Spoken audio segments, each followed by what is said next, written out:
direct contact with the floor. And if the floor is basically concrete, the peak force back up onto your body that we can exert onto the barbell will be right here, which is what we want. However, this peak force right here is something that we want to avoid if we are at work and we work on concrete all day.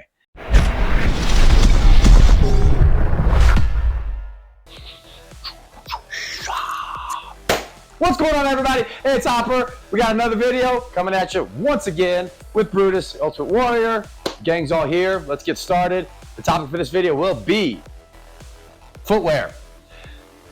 This video could be probably 20 to 30 minutes, depending on how we discuss this topic. With respect to deadlifting, deadlifting is a common activity that people do. I actually have a video about it right here. And there are numerous conversations and topics with respect to footwear and deadlifting that we will discuss. We will also discuss what type of footwear that we should wear when we're out in our daily environments, depending on what we do for work. The first thing that we need to cover on the whiteboard here is the concept of impulse, which is force multiplied by time. And the graph looks like this. Time will be the independent variable. If I could turn back time. And then we have force. So time and then force is going to be the dependent variable. Impulse is equal to force multiplied by time. And this equation will be critical depending on what we do with our daily lifestyle. If we work on concrete all day, or if we decide to go deadlift, or if we run on a track, and this is what it looks like. So if we have, we'll go 4 seconds here, go 0, and if we have a certain amount of newtons of force, we'll just say that the curve looks like this.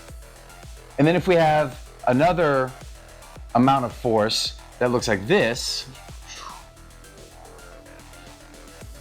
for the sake of argument, let's assume that the amount of newtons of force is the same here as it is for this triangle. However, if we only have, we'll call it 1.5 seconds right here on the chart, we can see that we have a higher peak force here versus if we spread the force out over time. This is actually how football helmets work, or if we land on a crash pad. I think the headbangers are going to wish they'd went on back to the oh my God, upon it. If we have a peak force here, if we need to metaphorically and literally soften the blow of something, we want to take the amount of force and we want to spread it out over a longer period of time. And this is the difference between if we were to run on a track versus if we were to run on concrete. If we run on a track versus if we run on sand. So this chart right here is critical with respect to our footwear. The first style of shoe that we will discuss are the Chuck Taylors, the Converse All-Star Chuck Taylors. They've been around forever. I often see people deadlifting in those. That's a good shoe to deadlift in for one reason, the fact that it has a flat heel. And the flat heel, I'll just erase this right here. The flat heel will help us stay in the heel a bit more and load the proximal end of the hamstring that originates on the ischial tuberosity right through here. However, the one thing that I'm not a big fan of with respect to the flat heel is this actual rubber part of the sole will minimize the peak force. Because that rubber heel, it'll take that force and it'll, let's just say if we were to deadlift barefoot and the peak force that we generate onto the floor is here, it would take that force and kind of round it out and down to here. We need to understand that forces occur in pairs. Forces are equal and opposite. So if we have force right here equals pairs. And the ground reaction force back up onto us, if we have an extremely soft shoe, well, Chuck Taylor really isn't extremely soft, but it's rubbery. If we have this softer shoe, then that spreads the peak force back up onto our body throughout a longer period of time. That will hinder actually the bone density that we could eventually generate, because we want to, with the idea of deadlifting, we want to have as high of peak forces as we can.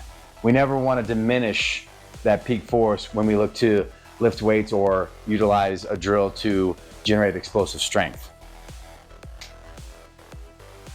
The next type of shoe that I subscribe to would be the Adidas weightlifting shoe that we can also do plyometric drills in. It's not specifically just a weightlifting shoe, it's a bit of a hybrid. And that heel has a little bit of a wedge to it like this. I believe it's a 0.7 inch heel. And what this does is this heel will give the gastroc, the calf, and the soleus a little bit more slack. And it allows us to create more ankle flexion at the ankle. So if we were to squat down just on a floor where we don't have a wedge like that, if this is the tib fib complex and this part of my forearm right here is the foot, then let's say if we flex like this, but if we were to elevate the heel, we would have more slack in the gastrocnemius and in the soleus, and we could flex and have more of an acute angle. And that will actually help to receive a barbell on a clean. We would be more upright. However, this wedge makes the lift a little bit more quad dominant, and that's certainly not a bad thing. It just depends on what the objective is with respect to the weightlifting. So this wedge right here on the Adidas shoes will arguably have a harder structure than the rubber sole of those Chuck Taylors. However, it will put us at more of that flexed ankle position, which, depending on what the goal is, again, that can be useful and it can be detrimental. Neither one of these are wrong. They both have their merits.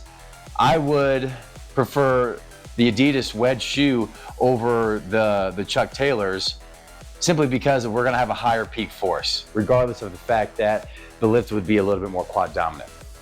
Another option would be to lift barefoot.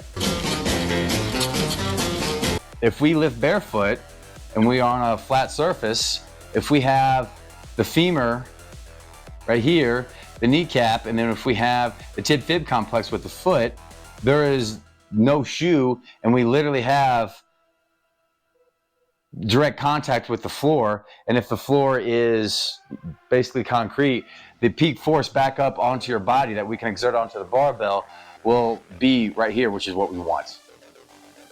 However, this peak force right here is something that we want to avoid if we are at work and we work on concrete all day. What we would then want is a softer shoe, like a running shoe, maybe even take an insert and put the insert into the running shoe. And we want to spread the peak force out throughout that 4 second, that 5 seconds, so that way the force back up onto our body is much smaller. The forces back up onto our body that are spread out over a longer period of time will make our body feel significantly better. The spine, the way it sits, all the intervertebral discs, that'll feel so much better throughout the spine, because we're basically fighting gravity throughout the entire day. So we need to transition back and forth based off of what our objective is. If we work all day and we're out and we do construction, if we wear work boots, I would strongly suggest to buy an insert, put an insert into the work boot, so that way it spreads the peak forces out throughout a longer period of time. However, when you go to the gym, then we need to either do barefoot, have a weightlifting shoe that has a harder surface. That way we can take advantage of the higher peak forces in through here. The higher peak forces will help with the bone density, which gets into Wolf's Law. And the bone density will start to occur when those muscles pull on those bones. That's a little bit of a topic for another time, but the idea of generating bone density and acquiring general overall health, this idea of Wolf's Law definitely needs to be accounted for. So that concludes this video in particular. This is a brief discussion of footwear and what we need to be focused on when we pursue our daily lifestyle, whether if we work in a certain environment or if we go and lift or if we go and run on a certain pavement. We can certainly spend some more time on this on another video, but this is a good introduction to it. So for those of you that have any questions, please feel free to send me an email. Please like this video and subscribe for more content. For those of you that wish to donate, visit the links below in the description. Share this information on other social media platforms. Wow. And we will see you all next time. No high five. Damn.